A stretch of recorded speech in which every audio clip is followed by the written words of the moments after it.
Hi there, Joey with Created and All here. We need to do a tutorial now for wood surfaces that are painted. So I'm using the watering can variety. It's a 9-inch wide, and you can see right there is our little 3-inch watering can just for reference. So these are a little bit bigger.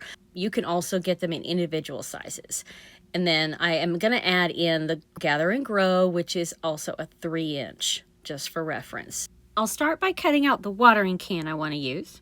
And I'm actually cutting the words apart, so I'm going to place these. This time I'm going to use some heat safe tape, and I just get that wherever you can buy like your Cricut supplies. I got it online, but you can get it at your craft stores. And I'm cutting it out so that I can actually go ahead and fit all of the words on and do everything at once and not in separate parts. So here I'm going to go ahead and put some tape so things don't move around on me since I have multiple pieces. I'm going to have to adjust it here in a minute, and you'll see why.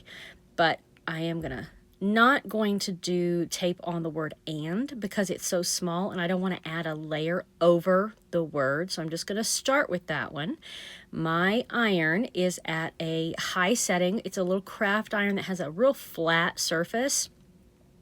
And so I'm going to put it right there on the word and that'll stick it down, and then we can move from there. 25 seconds with pressure. I know this is going fast, but I don't want to make it a long video. Moving over to second section and on. And I don't know if you saw, I lifted the tape on the corners of those pieces because it started to buckle. The plastic tends to expand and buckle a little bit. You may have to work with that, but having a very flat iron surface is really helpful. If you're using a standard iron, a lot of times that has a lot of steam holes and raised areas where the metal isn't touching your surface. So you have to go over sometimes multiple rounds of heating.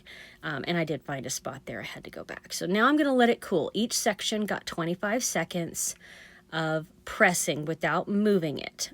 And I'm removing all of the plastic cover sheets. I do it carefully to make sure everything's stuck down. And I'll show you how flat the surface of the iron is right there. And then we're going to go back and press again the entire design in sections for 12 seconds each. Again, at the high setting, which is about 325 degrees. And now I'm just gonna embellish this. So I'm taking some dark wax and going around all the edges with a stippling brush. And then I'm also putting it all over the top. You will find there's a slight clear border around all of your designs, but it's really not that noticeable. So you can do some techniques over it.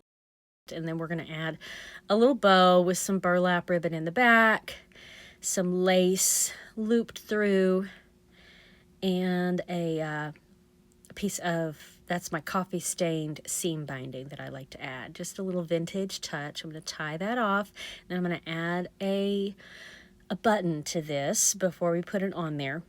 And I like to have my buttons look a little finished.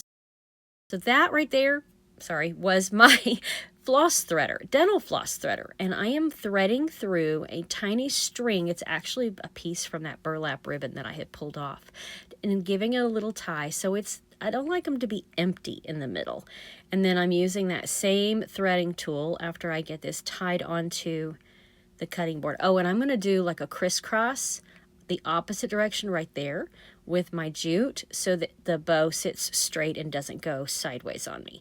And then I have pulled that jute through the back of the ties of the button, and now I can just tie it down, and I don't even have to use any hot glue on this. This is it. It's done. I don't have to seal it. You can if you want to seal that wax and paint, but your iron-on transfer doesn't need to be sealed.